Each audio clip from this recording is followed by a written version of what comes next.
Hey everyone, and thanks for joining us on another episode of The Bottom Line. I'm your host, Lauren Kalil. On today's show, we have CrossFit Games athlete and analyst Annie Sakamoto and the voice behind the broadcast, Sean Woodland. We're here to discuss some things that we did and didn't like about this year's Open. Hey guys, the Open is over. Sean, unfortunately, you couldn't give it a go I this got year. one workout in. I got the second one in. That was the one that my foot could handle. But I do want to go back and my plan is to go back and do both of these when I'm healthy, just to get a good baseline, kind of going into another 12 months of wasting my time trying to think I'm going to prepare for the Open and be good next year. So, good to have goals, right? Somebody who did really succeed, Annie, you're in 4th place in your age group. Congratulations. Thank you. I actually have kind of a bum knee I've been working with. So I was excited to be able to complete the last workout. I didn't know if my knee was going to hold up for those thrusters, but it did. So I'm happy because I get to move on to the next stage of competition. I feel bad enough as it is, Annie. Now you got to rub it in that. Sorry. With a bum knee, she still is Exactly. 4th in her age group. We aspire to all be like Annie Sakamoto one day. I appreciate that. Mm-hmm. All right. Well, now that the Open is over, we're still waiting on the official leaderboard from CrossFit, but there are some things that we can talk about when we're looking at big picture. So, Annie, let's start with you. What were a couple of things that you thought could have used some improvement or things that you didn't like about the Open this year? So one thing I would say is I felt like they kind of dumbed down that 55 plus masters division a little too soon or a little too much. We have a couple of 55 plus athletes in our gym, and when I think about like the first workout that had the dumbbell was so light, it really kind of just became this step aerobics workout, if you will. And we have an athlete here; she's amazing, and she did great, and she's still able to move on, but I feel like it would have been nice if we could have showcased what some of these 55 plus athletes can do. And I just think that there's ways that you can kind of stage the workout so that everybody can still participate, but that we can still see what some of these 55 plus athletes are capable of doing. And I think some of the weights and some of the skill-based movements were dumbed down a little too much, to be honest. And then the second thing for me would be, I'm not a great lifter, but I like a heavy element in the Open. And again, I think there's a way to do it where everybody still gets to play, but we have that heavy element, very similar to the last year's finale event in the Open. And I think it mixes up the leaderboard a little bit without changing it, without putting anybody where they shouldn't be. And so I missed the heavy element this year. I think that always just kind of adds a little spice and a little shake up on the leaderboard. Oh, and there's nothing like seeing at Friday Night Lights or whatever your gym does, somebody lifting, whether it's a true heavy barbell or just heavy for them and the magic that happens. I would totally agree with that, Annie. Yeah. Sean, what were some things that you would like to see moving forward for the Open?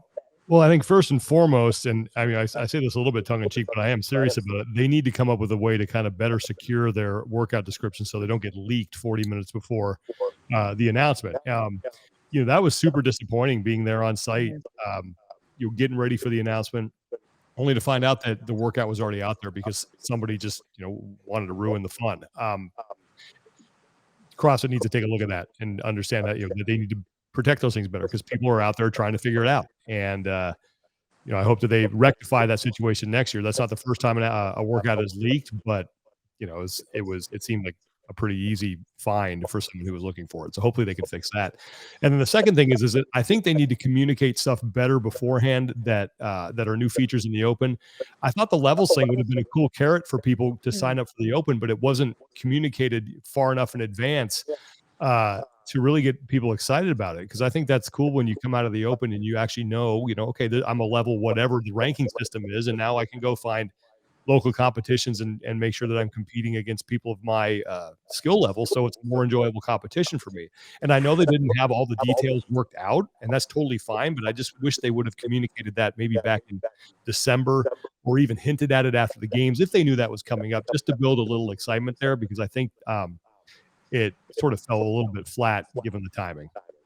Yeah, and I think that that even could have been a bigger push to get more people to sign up if they want to know what level they are, Yeah. whether they only do the open or want to know where they stand for a local competition that may refer to the level system. Mhm. All right, we always want to go from negative to positive. So let's now talk about some of our highlights. What were two things, Annie, that you really liked about the Open this year? As an affiliate owner, and as an athlete, I love that it's 3 weeks. That 5 week open was kind of grueling, and you saw it in a lot of our local athletes that are, they're not ready for kind of that longer stage of competition. And so the 3 weeks, I think, has been one of the best switches that they've made. Everybody stays excited, everybody stays engaged.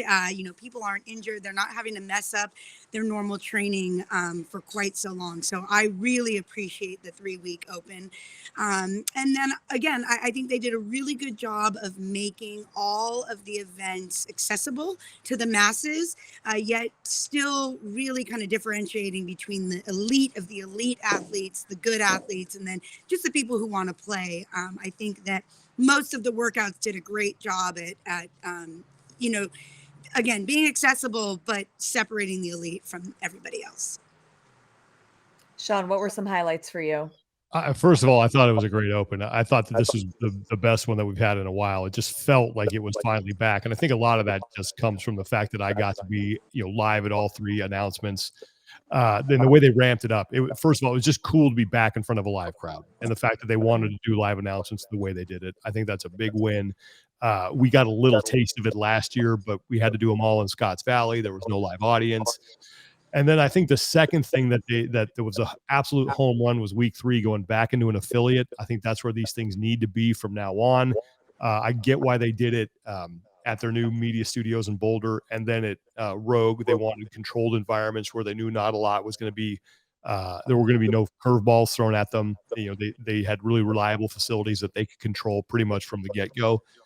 But those announcements, especially now that the emphasis of the Open has sort of come off the competitive side and more on the community side, I think they have to be in affiliates. And then I think they also need to find a way to get more of the everyday athletes involved in those announcements. I thought the week 3 one with the group from Hendersonville going up against the Reykjavik team, when I first heard that was going to happen, I kind of thought, oh man, I don't know who's going to want to watch, a local team get slaughtered by 4 of the best. But the way it worked and the way that they, we gave a team a head start, and just to see those athletes in their home gym getting cheered like that was really cool. And I think that needs to be the standard, moving forward. It's great to see a really cool head-to-head matchup between 2 really great athletes like Saxon Panchik and Justin Medeiros, or Laurel Horvath and Emma Lawson.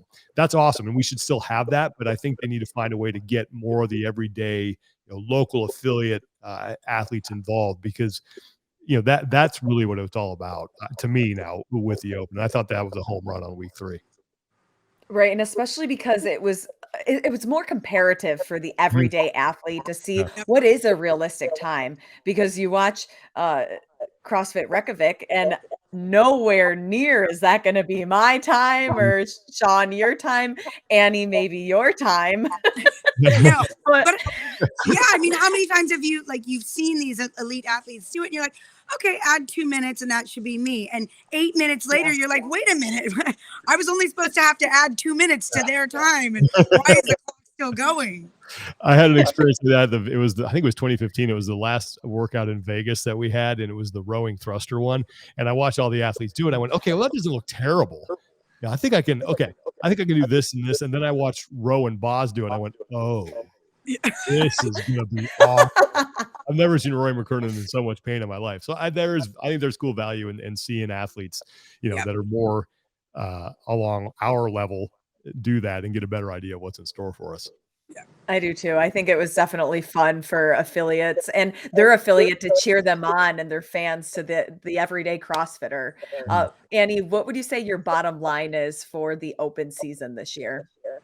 I'm with Sean. I think it was a super successful open. I think it's just really nice, as a CrossFit athlete, as an affiliate owner, as an analyst, to see the game season moving back into the direction that it was like in 2017, 2018, mainly as a fan of the sport. to see the Open, to see the announcements, to, like Sean said, to see it back in affiliates. It's just really exciting to see it heading back in that direction. Because this is what I'm passionate about. You know, I mean, I'm passionate about my affiliate, but it's the Open season, the game season that helps bring excitement to just our everyday gym life.